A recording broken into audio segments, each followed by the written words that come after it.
Lehenik eta behin, eskerrak eman nahi dizkizuegu gurekin batera manifestazio honetan parte hartzeagatik. Oso garrantzitsua da zuek guztiak hemen egotea.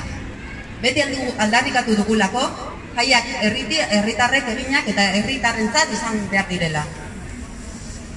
Hilabete zailak izaten ari dira guztiontzat. Hemendik, gure doluminik bizienak helarazi nahi dizkiegu COVID gaixotasuna dela eta zenide edo lagunen bat galdu duten guztiei.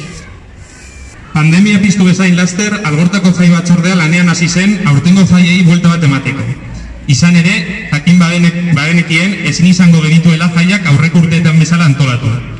Ez udalak ez zigula utziko pentsatzen genuelako, baizik eta jai batzordetik arduraz jokatzen dugulako eta ulertzen genuelako guztion bizitzak eta osasuna bermatzea zela garrantzitsuena.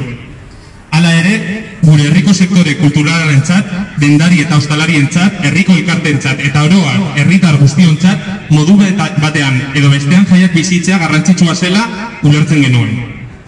Alarma egoera indarrean sartu zenetik, ia hilabete 2 pasatu ziren udala gurekin harremanetan jarri zen arte, aurtengo jaiak antolatzeko.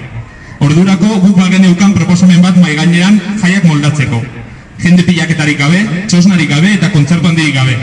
Baita edukiera kontrolatutako ikuskizunak eginda, herriko elkarte eta komertzioak inplikatuta, jaietan zehar egingo genituen ekimen simbolikoak aurreikusitare. Udalak erantzuen ere ez zion egin proposamen horri. Maiatzean, astebeteko epean, hainbat bilera egin genituen Getxoko jai batzordeen eta udalaren artean. Horiek guztiak egun berean edo egun batetik bestera edo iganderako deitu zituen udalak. Teorian, gure iritziak eta proposamenak jaso nahi zituzten. Baina euren benetako asmoa denok ezagutzen dugu. Jaietako diru partida 15% murriztu dute ekitaldi telematiko eta simbolikoak bakarrik egiteko. Jaiak bertan behera utzi dituzte.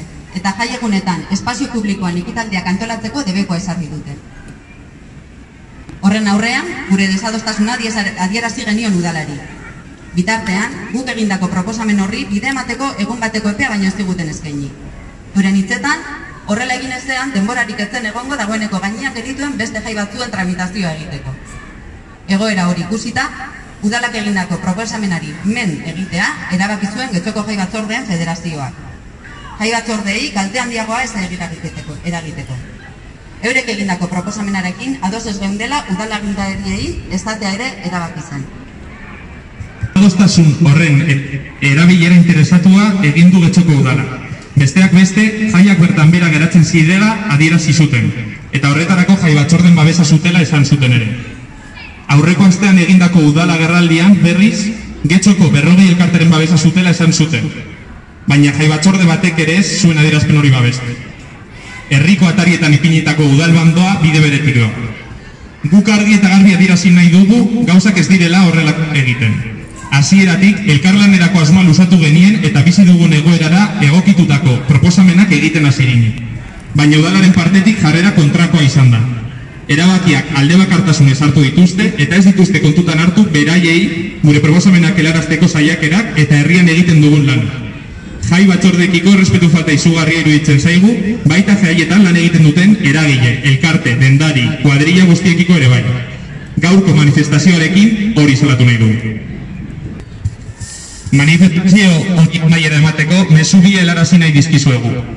Batetik, lanean jarraituko dugula jai herrikoien alde. Aurten, osasun egoera eta udalaren jarrera kontra izan baditugu ere, espero dugu urrengo urtean aukera izatea berriro Algortako jaietan bete-betean murgiltzeko, gure hitza daukazu. Bestetik, ikusita COVID gaixotasunaren agertzeen edapena zein egoeratan dagoen, zen nuna eta burua erabiltzea eskatu nahi dizuegu. Ardurarekin eta erantzukizunarekin jokatzeko uneak dira, gure buruak zein gure ingurunekoak zaintzeko, izan gaitezen arduratsu. Besarkada bat guztioi eta berriro ere eskerrak ematea manifestaziora hurbiltzeagatik. Gora Algortako jaia!